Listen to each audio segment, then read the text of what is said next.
जो लोग दिल्ली का यहाँ पे ईमानदारी का ठेकेदार बनकर आए थे, जो अन्ना आंदोलन में ईमानदारी की यहाँ पे ताल ठोक कर आए थे, आज वही लोग तिहाड़ में जाते हैं, उनकी पूरी कैबिनेट तिहाड़ में जाती है। ऐसी जो यहाँ पर सरकार चली है, उससे दिल्ली की जो हमारी दिशा थी, हमारी दशा थी, हमारा नाम था, उसमें बहुत ज़्यादा हमको झटका लगा है। वो लोग ये भी कहते थे कि लंदन बनाएंगे। वो बात अलग है कि लंदन बनाते बनाते कब उन्होंने शराब के ठेके बनाने लग गए और वो लंदन बनाना भूल गए।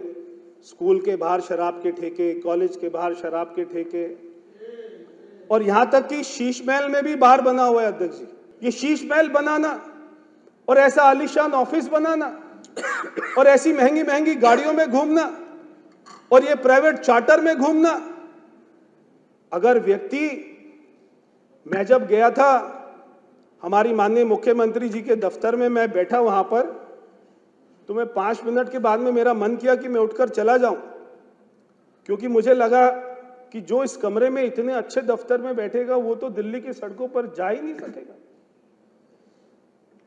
क्या जरूरत थी ऐसे महल बनाने की, मेरे को समझ नहीं आता। दिल्ली का विकास पिछले 10 साल में होर्डिंग पर चढ़ गया था। दिल्ली पर नहीं था, सड़कों पर नहीं था, होर्डिंग पर चढ़ गया था।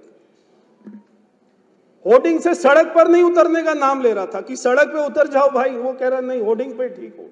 500 करोड़ रुपया होर्डिंग, 500 करोड़ रुपया विज्ञापन, 500 करोड़ रुपया चैनल, 500 करोड़ रुपया अखबार, नीचे नहीं आ रहा था। ये हमारी सरकार का संकल्प है कि उसको होर्डिंग से उतारकर सड़क पर लेके आएंगे। दिल्ली की सड़कों पर विकास दिखाई देगा। जब मैं केजरीवाल जी को देखता था और सोचता था, क्योंकि मैंने मेरे पिताजी को भी देखा, मैंने हमारे स्वर्गीय मदन लाल खुराना जी को भी देखा, मैंने स्वर्गीय हमारी दिल्ली की पूर्व मुख्यमंत्री श्रीमती सुषमा स्वराज जी को भी देखा। ये सारे नेताओं को देखने के बाद में जब मैं केजरीवाल जी को देखता था तो मुझे 2 पंक्ति याद आती थी। क्षण भर का है जीवन, क्यों इतना गुमान है। क्षण भर का है जीवन, क्यों इतना गुमान है। ना लाया था कुछ, ना ले जाएगा कुछ, किस बात का अभिमान है। क्या अभिमान था। ये लोग कहते थे कि पढ़ाकू सरकार देंगे।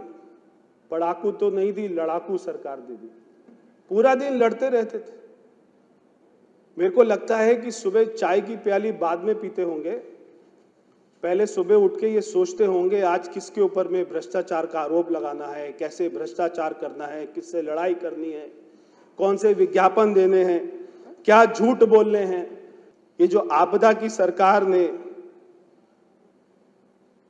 दिल्ली के विकास के हाईवे में इतने सारे यूटर्न लगा दिए थे और इतने सारे खड्डे उसमें बना दिए थे कि सारी विकास की गति को ब्रेक लगा दी। लेकिन हम सुपर 48, हम सारे सुपर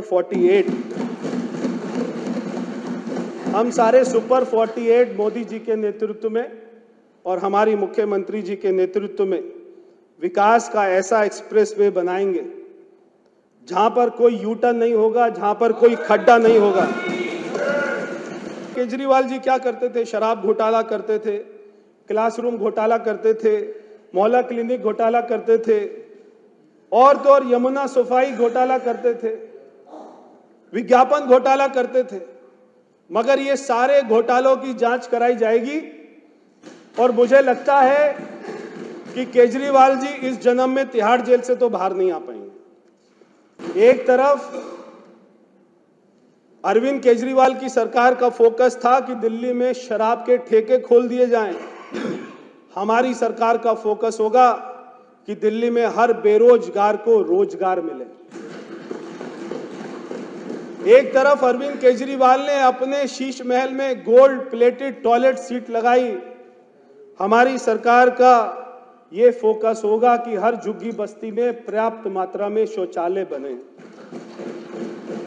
एक तरफ अरविंद केजरीवाल का फोकस था मोदी जी को गाली दो, एलजी साहब को गाली दो, पुलिस कमिश्नर को गाली दो, सांसदों को गाली दो।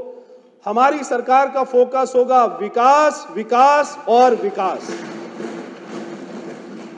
एक तरफ अरविंद केजरीवाल का फोकस था कि विज्ञापनों में फोटो लगवाओ, बड़े बड़े फोटो लगाओ, झूठ बोलो। हमारी सरकार का फोकस होगा कि ऐसे काम करेंगे कि दिल्ली की जनता के दिल में अपनी फोटो लगाएंगे। एक तरफ अरविंद केजरीवाल की सरकार का फोकस था भ्रष्टाचार करना, हमारी सरकार का फोकस होगा सुशासन करना, पारदर्शी सरकार चलाना।